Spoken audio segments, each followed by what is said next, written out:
நமஸ்காரம். வானவியல் ஆன்மீகம் கேட்குற எல்லோருக்கும் என்னோட முதல் நமஸ்காரம். போன இதில் பார்த்தீங்கன்னாக்கா நம்ம ஒவ்வொரு கிரகங்களும் அதோட காரகத்துவத்தையும் பார்த்தோம். இதில் 12 ராசிகளுக்கு உண்டான ஒவ்வொரு பாவகம் அப்படின்னு சொல்லுவாங்க. இது 12 பாவகம்னு பேர். ஒவ்வொரு ராசி அப்படின்றது ஜாதக ரீதியான கணக்கில் பாவகம்னு கணக்கு வரும். அந்த ஒவ்வொரு பாவகத்துக்கும் ஒவ்வொரு விதமான பலம் உண்டு.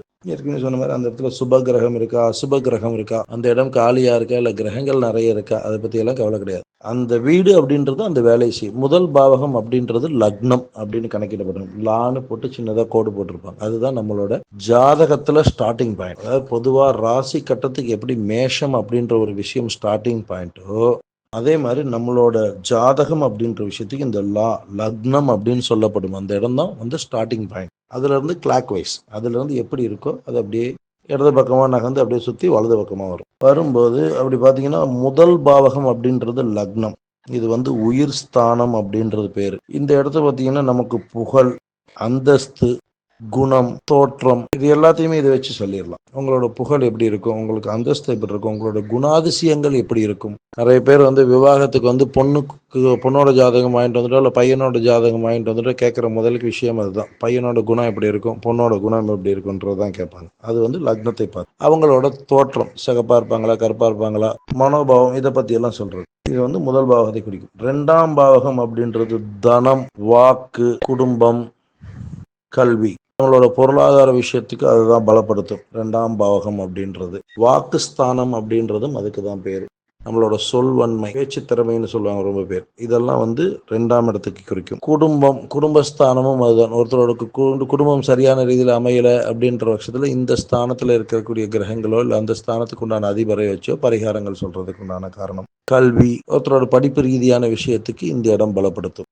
3ஆம் இடம் தைரியம், வீரியம், இளைய சகோதரம், தம்பி ஆகட்டும் தங்கச்சி ஆகட்டும், இது அந்த குழந்தைக்கு தம்பி தங்கச்சி இதை வச்சு அடுத்த இதை தீர்மானிக்கிறது இந்த 3ஆம் இடம். அவருக்கு தைரியம் இருக்கா இல்லையா. ரொம்ப பேர் ஆண்களே கூட பயப்படுறது உண்டு. ஒரு இடத்துல போய் பேசுறது இதுக்கெல்லாம் கூட பயப்படுவாங்க. வீரியம், எந்த வேலையிலையுமே வேகமாக செயல்படுறது, இதெல்லாம் அந்த வீரியத்தை பொறுத்தது. இளைய சகோதரம், அவங்களோட சகோதரர்கள் எப்படி இருப்பாங்க, அவங்களுக்கு சகோதர பலம் உண்டா இல்லையா, இதையெல்லாம் இந்த கால்குலேஷன் வச்சு சொல்றது. அடுத்து 4ஆம் பாகவகம் வீடு, மனை, வாகனம், சுகம், தாயார். அம்மா ஸ்தானம் அப்படின்றது 4ஆம் இடம். அம்மாவோட பலம், அவங்களுக்கு உண்டான இப்போ ஒருத்தரோட ஜாதகத்தை கொடுத்து எங்கள் அம்மா எப்படி இருக்காங்கன்னு கேட்பாங்க. அது இந்த 4ஆம் இடத்தை பார்த்து சொல்கிறதுக்கு உண்டான காரணம். அவங்களுக்கு உடல் ஆரோக்கியம், அதுலேருந்து அந்த இடத்த லக்னமாக எடுத்துக்கிட்டு அதுலேருந்து அவங்களோட உடல் ஆரோக்கியம், அவங்களோட தன்மை, அவங்களோட மனோபாவகம், இதை வச்சு சொல்கிறது இந்த 4ஆம் இடம்ன்றது. சுகம், ஒருத்தரோட சுகஸ்தானம் அப்படின்றது. இந்த சுகஸ்தானம் அப்படின்றது நிறைய விஷயங்களை குறிக்கும். தன்னோட சுகம், தனக்கு வேண்டப்பட்டது. ஏதாவது பார்த்தீங்கன்னா நிறைய பேர் சொல்லுவாங்க எல்லாமே அவங்களே சுகப்பட்டுக்கிட்டு இருக்கிறாங்கன்னு. இதுக்கு காரணம் அந்த 4ஆம் இடம் அவருக்கு பலமாக இருக்குது அப்படின்னாக்கா ஆட்டோமேட்டிக்காக அந்த வேலைகள் அவருக்கு நடந்துகிட்டு இருக்கு. வாகனம், இந்த இடத்துக்கு பேரே வஸ்து வாகனம் தாயார் சுகஸ்தானம்னு தான் பேர். வஸ்து அப்படின்றது பார்த்தீங்கன்னா நமக்கு பூமி வாங்குறது, வீடு வாங்குறது. நிறைய பேர் முதல்ல கேட்பாங்க இந்த இடம் வந்திருக்கு நான் வாங்கலாமா வேண்டாமா, வீடு வாங்கணும், வீடு அமைய மாட்டேங்குது. இதெல்லாம் இந்த 4ஆம் இடத்தை குறிக்கிறது. வாகனம் அதே மாதிரி. இன்னைக்கு 2 வீலர் பெருசா பிரச்சனை இல்லை. இன்னைக்கு 4 வீலர் வாங்கணும்னா வாங்கலாமா வேண்டாமா, அதை என்னால் சரியா கொண்டு போக முடியுமா, இதையெல்லாம் இந்த 4ஆம் இடத்தை வச்சு சொல்றது. 5ஆம் இடம் புத்திரர்கள், அடுத்தது பூர்வ புண்ணிய ஸ்தானம்னு பேர். இந்த புத்திரர்கள்லாம் ஒருத்தருக்கு புத்திரபாகியம் இருக்கா இல்லையா, அந்த புத்திரர்களால் இவர்களுக்கு தொந்தரவு வருமா, இல்லை பெரியவங்களோட ஜாதகத்தை பார்த்தீங்கன்னா புத்திரர்கள் பசங்க நம்ம இப்போ நிறைய பேர் கேட்பாங்க நாளைக்கு என் பசங்க என்ன பார்த்துக்குவானா அப்படின்வாங்க. அதுக்கு காரண ரீதி இந்த 5ஆம் இடத்தை பார்த்து சொல்றது. அதே மாதிரி பூர்வ புண்ணிய ஸ்தானம் அப்படின்றது போன பிறவியில நம்ம பண்ண புண்ணியங்களையும் பாவங்களையும் கணக்கிடப்படுறது இந்த இடம். இந்த இடத்துல இருக்கக்கூடிய கிரகங்களை வச்சுதான் சுகபலனா கெடுபலனா அப்படின்றதையெல்லாம் இந்த 5ஆம் இடம் தீர்மானிக்கும். 6ஆம் பாவகம் நோய், எதிரி, கடன். இன்னைக்கு வாழ்க்கையில் இருக்கக்கூடிய பெரிய பிரச்சனை இதுதான், கடன். இது கடன் அப்படின்றது பார்த்தீங்கன்னா நல்லதுக்கும் ஒத்து போகும், கெட்டதுக்கும் ஒத்து போகும். ஒருத்தட்ட போய் பொருள் கேட்கணும்னா கேட்டவொன்னே அவங்க கொடுக்கணும். அது அதுக்கும் இது ஒத்து போகும். 6ஆம் இடம் பலமாக இருந்தாலும் நீங்கள் கேட்டவொன்னே ஒரு இடத்துல உங்களுக்கு பொருள் வரும். அதே மாதிரி உங்ககிட்ட ஒருத்தர் கேட்குறாங்க, கேட்டுட்டு வாங்கிட்டு போகிறாங்கன்னா திருப்பி வரத்துக்கு உண்டான பலமும் 6ஆம் இடத்துல தான்.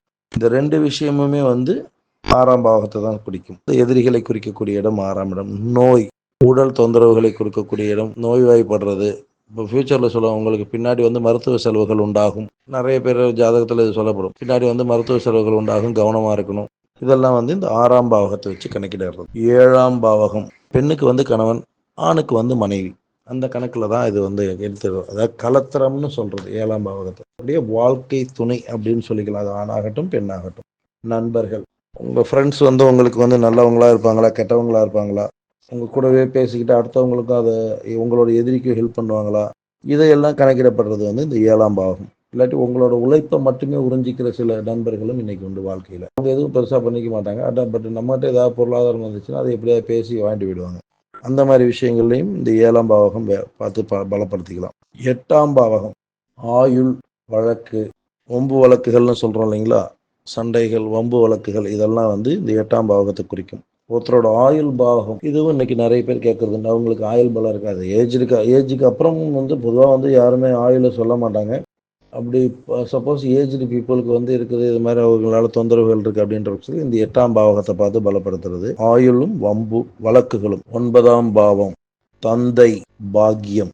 நமக்கு நிறைய பேர் சொல்ல கேள்விப்பட்டிருப்போம், நமக்கு ஏதாவது ஒரு அதிர்ஷ்டம் வேணும், அவனுக்கு பாக்கியம் இருக்குப்பா, அதனால பண்ணி வந்துட்டு இருக்கிறான் அப்படின்ற மாதிரி சொல்லுவோம். அவங்கவுங்களோட உழைப்பு அப்படின்றது அதில் இருக்கு. இந்த பாக்கியஸ்தானம் அப்படின்றது 9ஆம் ஸ்தானத்தை குறிக்கும். தந்தை, இன்னைக்கு நிறைய பேர்கிட்ட இருக்கக்கூடிய பிரச்சனை, அப்பாவுக்கும் பையனுக்கும் ஆகாது. அப்பா சொல்லே பையன் கேட்க மாட்டேன்றார். இது எல்லா ஏஜுக்கும், சின்னவங்கன்னு இல்லை பெரியவங்கன்னு இல்லை, எல்லாருக்கும் உண்டானது. 10ஆம் இடம், 10ஆம் பாவகம், தொழில், உத்தியோகம், தொழில் எல்லாமே வந்து இந்த 10ஆம் பாவகத்தை வச்சு தான் கணக்கிடப்படும். ஒருத்தருக்கு உத்தியோகம் கிடைக்குமா கிடைக்காதா, இன்னைக்கு நிறைய பேர் கேட்குற கேள்வி அது. இன்டர்வியூக்கு போகிறதுக்கு முன்னாடி உத்தியோகத்துக்காக நிறைய பேர் கேட்கறது உண்டு. உத்தியோகம் கிடைக்கல, இல்லை கிடைச்ச வேலை வந்து விட்டு போயிடுது, அடுத்த உத்தியோகம் உடனே கிடைக்குமா கிடைக்காதா, இதெல்லாம் வந்து இந்த 10ஆம் பாவகத்தை பார்த்து சொல்றது. 11ஆம் பாவகம் லாபம், மூத்த சகோதரம், லாபஸ்தானம். அதுதான் நமக்கு ஒரு பொருள் கிடைக்கணும், அனுகிரகம் வரணும். இப்போ நான் ஏற்கனவே சொன்ன இன்க்ரிமெண்ட் வரணும், நம்ம ரெகுலராக இருக்கக்கூடிய விஷயங்கள்ல இருந்து லாபத்தை அனுபவிக்கிறது அப்படின்றது வந்து குறிக்கிறது. மூத்த சகோதரம் அப்படின்னு அக்காவாகட்டும் அண்ணனாகட்டும், இது வந்து 11ஆம் இடத்தை வச்சு கணக்கிடப்படுறது. 12ஆம் பாவகம் விரயம் அண்ட் மோட்சஸ்தானம், ரெண்டு இடமுமே அதுதான், மோட்சம். இதுல வந்து இன்னொரு விஷயம்னா தாம்பத்திய அந்யோன்ய ஸ்தானம்னு உண்டு, கணவன் மனைவிக்கு உண்டானது. 12ஆம் இடம் பலப்பட்டால் தான் அவங்க வந்து நிம்மதியாகவும் சுகமாகவும் இருக்கிறதுக்கு உண்டான அனுகூலியத்தை கொடுக்கும். தாம்பத்திய அந்யோன்ய ஸ்தானம்னு பேர். ரெண்டு பேரோட ஜாதகத்திலையும் அந்த 12ஆம் இடம் பலமா இருக்குது அப்படின்ற பட்சத்துல அவங்களோட வாழ்க்கை ரீதி நிம்மதியா போகிறதுக்கு உண்டான சாத்தியதை ஜாஸ்தி. விரயஸ்தானம் அப்படின்றது இப்போ பொதுவாக பார்த்தீங்கன்னா, விரயஸ்தானம் அப்படின்றது ஜென்ரலா எல்லாமே விரயம் தான், நம்மகிட்ட இருந்து செலவாகிற அத்தனையுமே விரயம் தான்.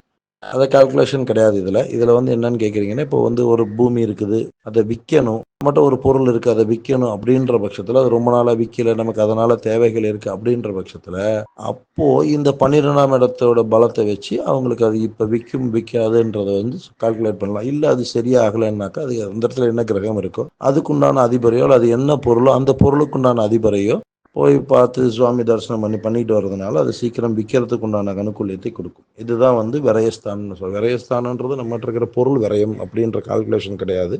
அதுவும் ஒரு பக்கம் இருந்தாலும், பட் பொதுவாக வந்து இது கணக்கிடப்படுறது இதுக்காக வேண்டியதான், உங்களோட பொருளாதார விரயம். அதே மாதிரி இந்த இடம் எப்படி பார்த்தீங்கன்னா, தேவையில்லாத விரயம் அப்படின்றது கணக்கு உண்டு.